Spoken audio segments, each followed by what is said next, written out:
신라군의 진군로와 황산벌 위치, 제가 2024년 8월 백제연구학회에 게재됐던 논문을 저자 직강으로 한번 얘기를 해보겠습니다. 대백제 전쟁에 대한 나당연합군의 전략이 무엇이었나? 그리고 두 번째, 김유신의 5만 군사가 어느 경로를 통해 사비성으로 진군하였나?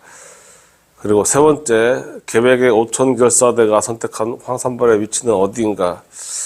그래서 요거에 대해서 그동안의 사학자들이 그동안에 다양한 논문을 내놨지만 서로 의견이 다르고 거기에 대한 실증적인 분석 방법도 없고 해서 제가 7년간 그것도 하나 못 밝히나? 그럼 내가 밝혀보지 했는데 막상 저도 사료가 부족해서 어떻게 해야 되나 하다가 처음에 이제 당시에 국궁을 배우다 무술을 해서 시작했습니다. 그래서 7세기 당나라의 정세를 당나라가 이제 힘으로 이제 삼국 통일이 된 거니까요. 당나라가 618년에 수나라 무너뜨리고 건국이 됐고, 당나라 세 번째 왕 당고종이 649년에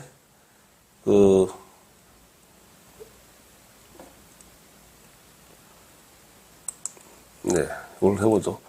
649년부터 이렇게 제를 시작해서 죽을 때까지 소돌고를 정벌했고, 물론 직접 한 건 아니고 소정방을 시킨 거죠.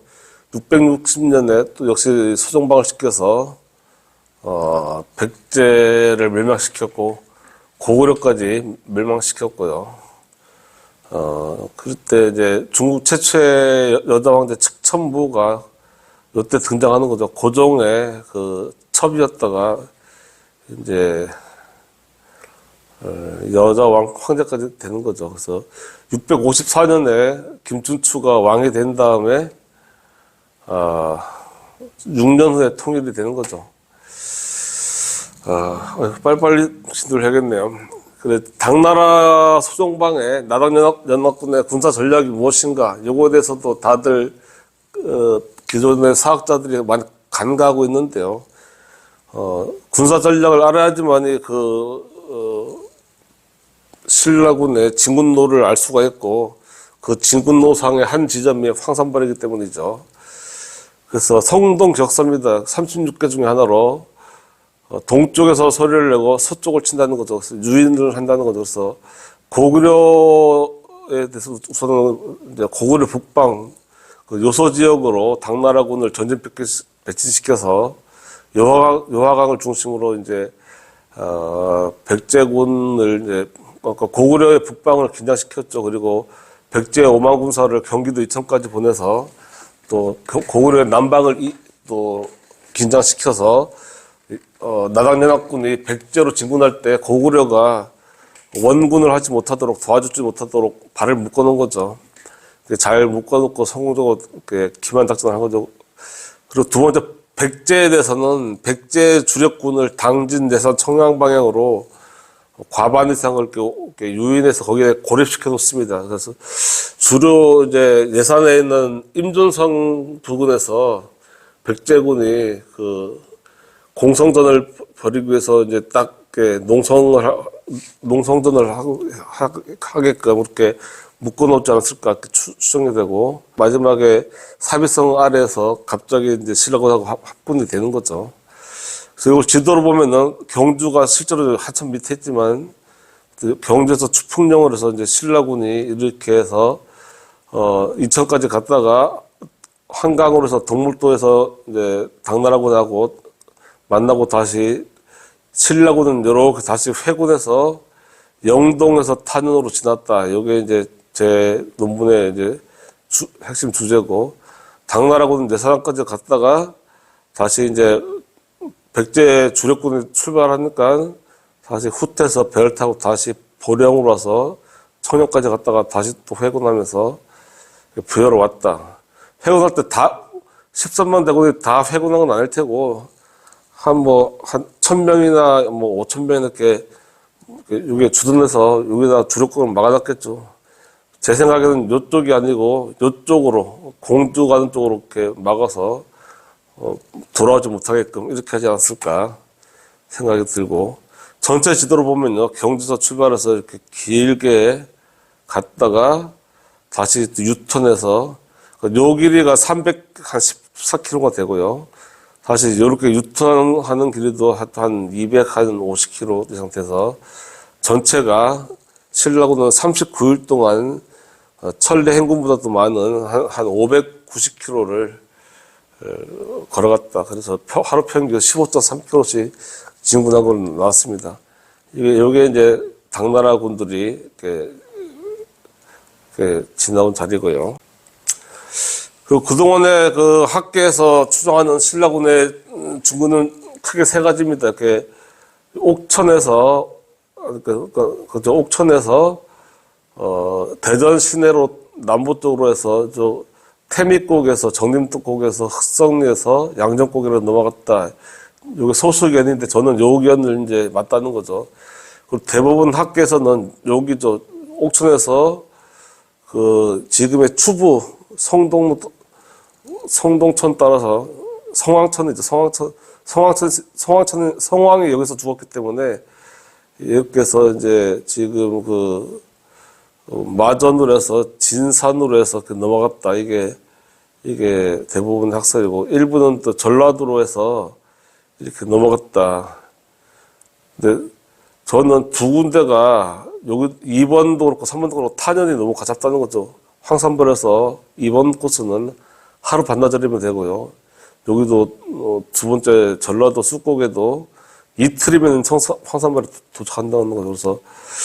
그래서 신라군이 탄현을 넘었다는 것을 알고서, 소식을 듣고서 이제 의자왕의 계백을 지켜서 진군을 하기 때문에 탄현이 이 두 개의 위치일 경우에는 거리상으로 불가능한 거죠. 그래서 최소한 이렇게 한 45km에서 한 3일 정도 거리는 돼야지 여기서 이제 오고 왔을 때 여기서 딱 만날 수가 있는 거죠. 그래서 시간적으로, 물리적으로 중요하게 분석하는 거가 요구되는 거죠. 그래서 탄현이 지금 옥천하고 대전을 넘어가는 그 고갯길입니다. 현재 제가 직접 찍은 거고, 여기가 현재도 대전과 옥천의 경계고, 신라시대 때, 그리고 고려 백제시대 때도 주요 도로고, 지금 현재 이게 4번 국도입니다. 그래서 동물들 다니는 이동로 생기기 전의 모습이 이렇고요. 한쪽은 이제 약간 깎아냈지만 한쪽은 자연스럽게, 거의 평탄하게 자연적으로 이렇게 폭패인 지형이다 이거죠. 그래서 여기를 통해서 신라군이 평양으로 갈 때도 662년에 김유신이 수레 2000대를 끌고 평양으로 왔을 때도 요 도로를 통했다. 이게 저 입장이고요. 네, 삼국시대 때 대전을 경계로 여기가 신탄진이죠. 여기가 둔산동이고, 이쪽이 이제, 백제의 최전방, 대족산성 이쪽이 신라의 최전방이다. 그리고 여기는 이제 비무장지대처럼 가급적이면 백성들을 살지 않겠다는 거죠.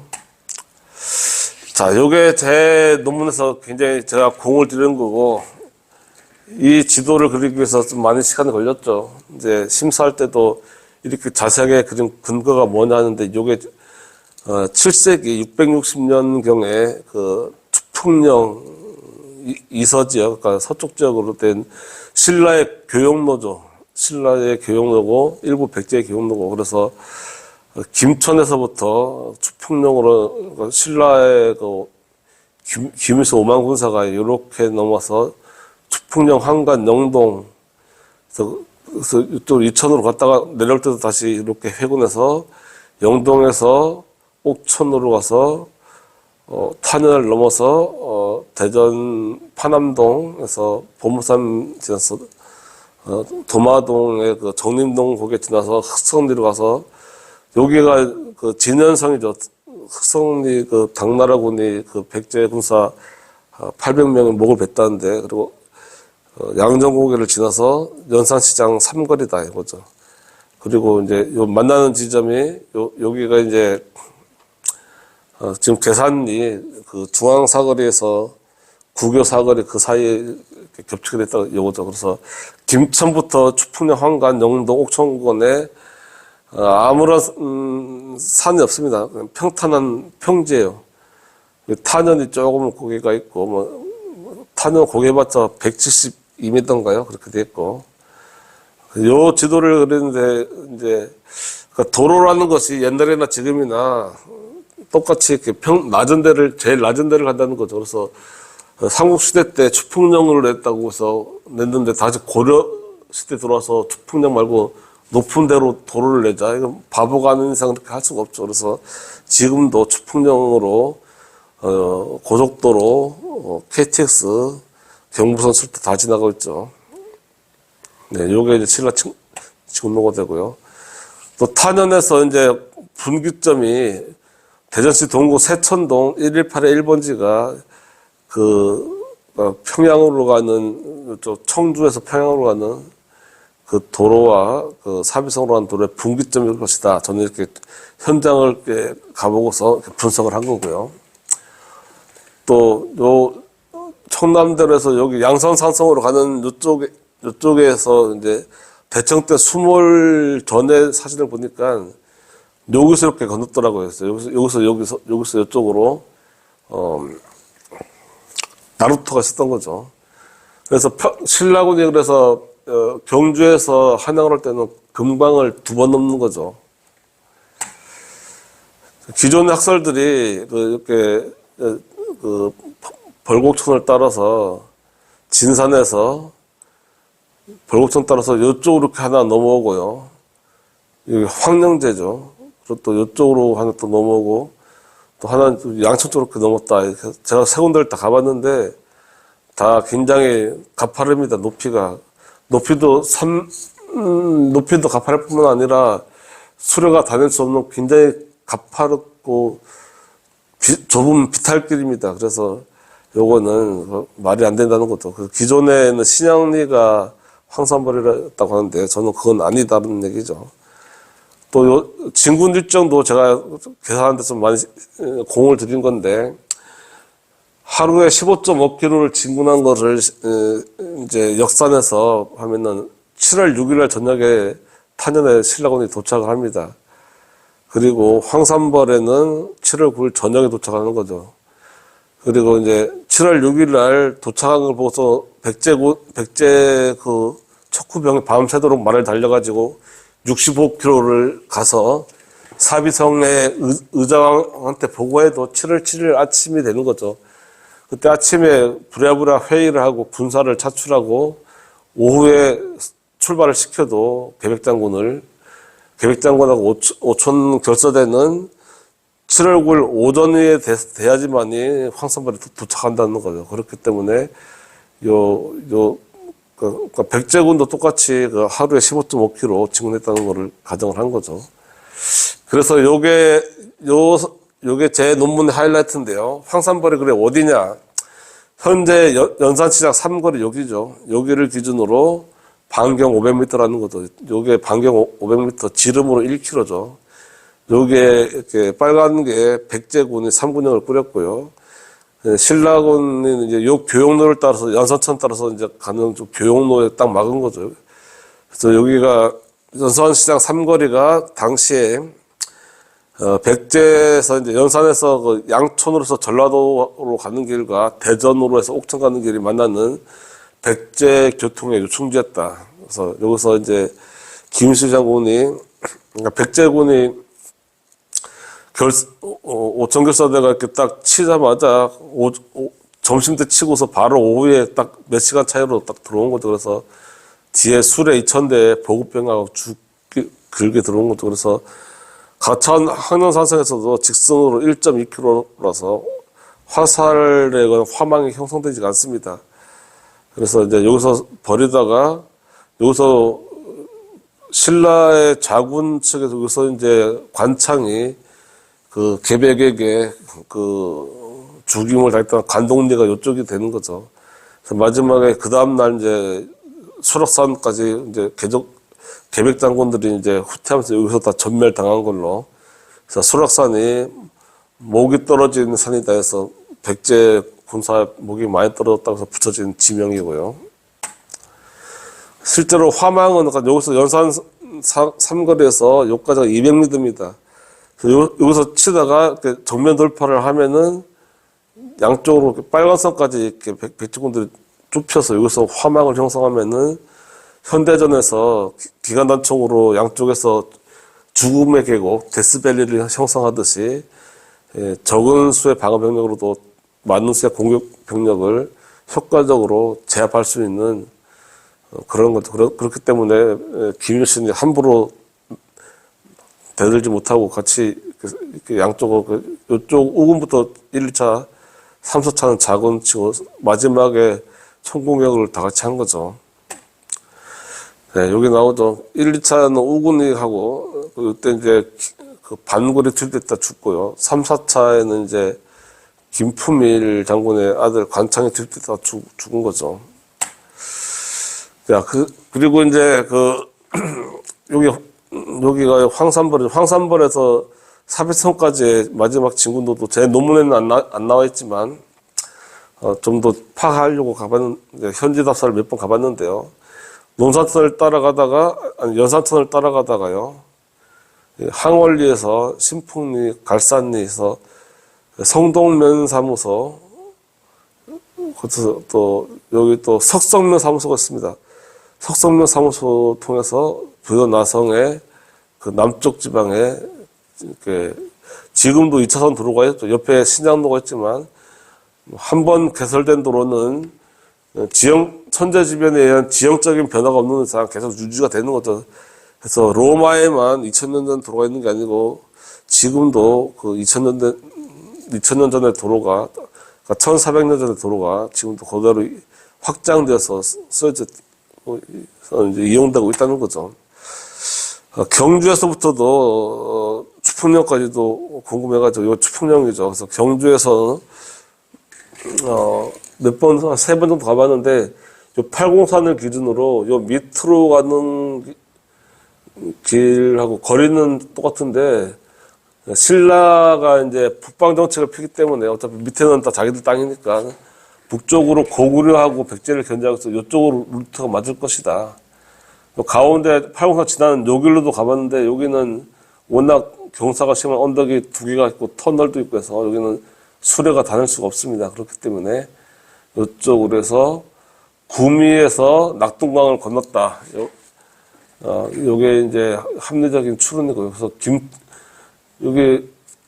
여기도 거의 평지입니다. 거의 평지고 야타막한 산밖에 없고 계곡을 따라서 낙동강 건너서부터 똑같이 구미부터 김천까지 다 평지입니다. 추풍로까지 다 평지죠. 그러니까 실질적으로 낙동강부터 금강까지가 다 평지가 되는 거죠. 그래서 요 루트가 맞다는 거.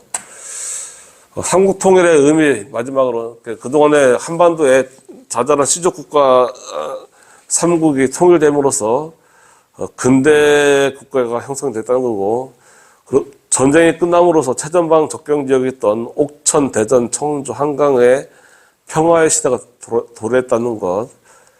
일본도 마찬가지고 통일이 돼야지만 이제 평화의 시대가 오는 거죠. 그리고 고려 조선으로 이어지는 한민족의 정체성이 만들어졌고 단점으로는 외세에 의한 통일로 계속해서 이제 중국의 영향을 받을 수밖에 없었다. 지금도 뭐 경제적으로 자유로울 수가 없어요. 마지막으로 요게 이제 그 5층 석탑입니다. 그 부여. 옛날 사진 이렇게 논두루밖에 없을 때, 그러니까 20세기 초의 사진이 이렇게 정림사지 5층 석탑도 이렇게 방치되어 있었다. 이런 걸 보여드립니다.